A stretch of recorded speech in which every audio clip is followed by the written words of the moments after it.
I grew up in Utah and Idaho, and I really don't have a lot to say about school. Totally fine. I mean, yeah, it wasn't, I guess I could say a few things about school. I hated being a kid because I felt so anxious and powerless, and I didn't get a lot of validation from adults or from teachers, and so one of the reasons I went into teaching was to offer that validation and unconditional support to students that I didn't feel like I ever got.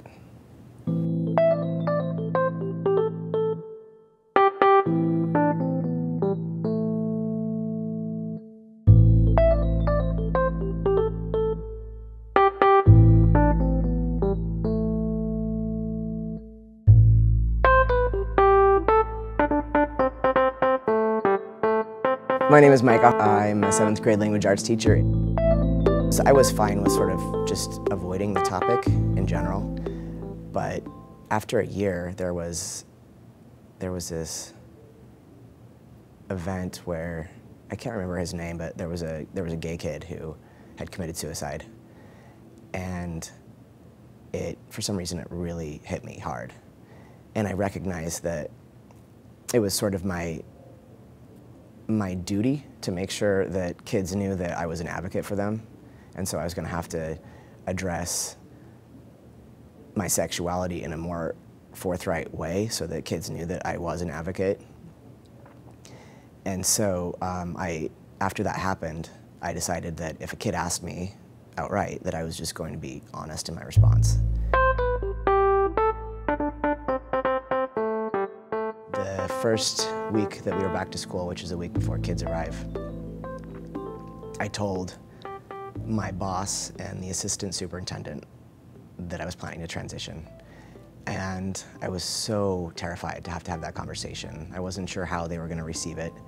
I was so certain it was going to be awful that I thought, okay, I need to have plan B. When this year is awful, I'm going to have something that I can do next year.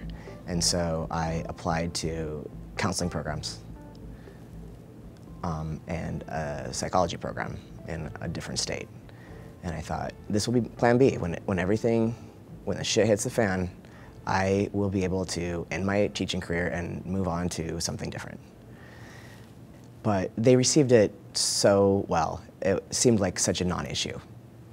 And it was like the first of many surprises, many positive surprises.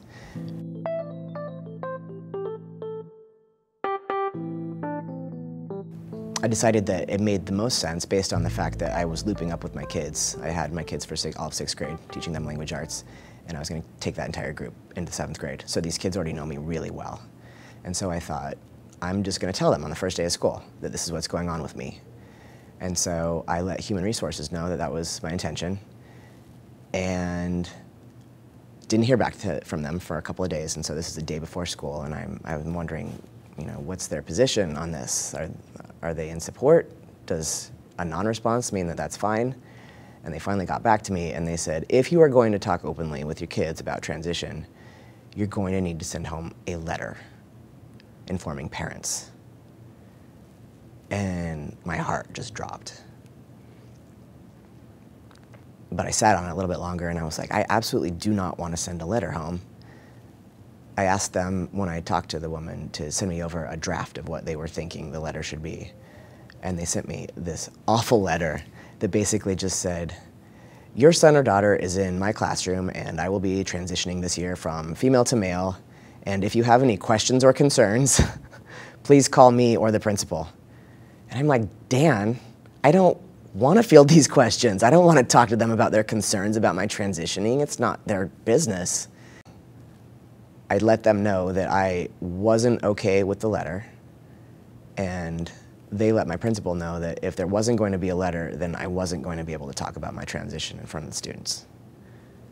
So I started the first day of school, and I know, I'd only been on hormones for a month, but I had already started transitioning. My voice was slightly different, and kids asked me if I had a cold, and I was like, absolutely not. I'm healthy as can be. And the district stance that I would just not talk about it was so silly, based on the fact that I was going to look different. I was I was going to appear much more masculine in a short amount of time. After I got the lawyer, basically we came to the position that I didn't have to send the letter home necessarily, but he thought that I should. I should go home to go ahead and send it home.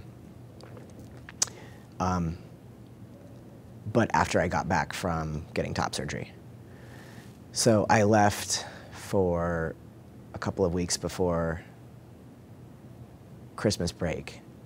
And then when I came back, my principal went into my classrooms, actually the day before I came back, and said, your teacher has undergone a transition and now will be Mr. Harward, and this is the letter that your parents are going to receive if they haven't already gotten it.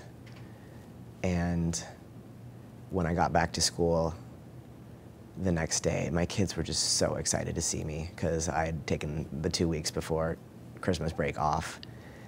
And I was so nervous to come back to school that day, and I expected it to be like awkward.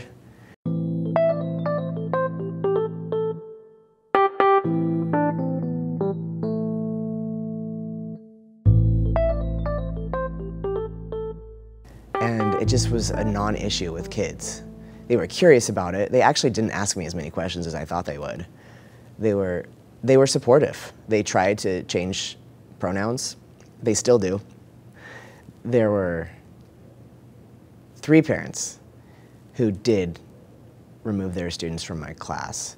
And initially, my principal said, I'm just gonna leave, I don't care what parents say, I'm just gonna leave kids in your classroom.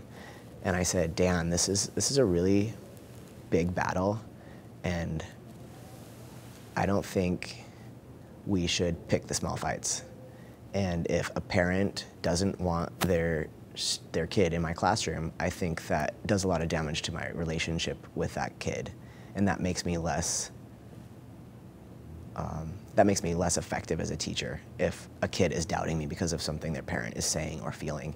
And one of the students I was really bummed about, because we probably have one of the closer relationships that I have with my students. She's confided a lot in me, and her mom actually loved me too. Prior to getting the letter, her mom was adamant that she not be moved out of my classroom when there was some schedule changes happening.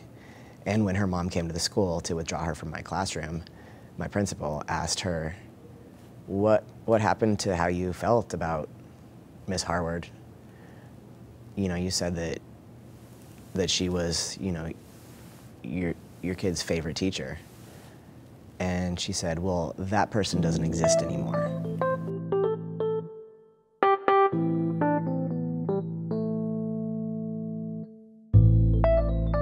I think that being an out trans teacher is really important right now. I think that we're on the brink of being a much more open society.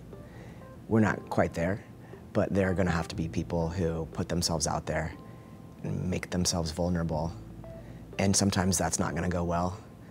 And a lot of times people are going to surprise you and receive you so much better than you think that they will. And I'm lucky enough to be the latter.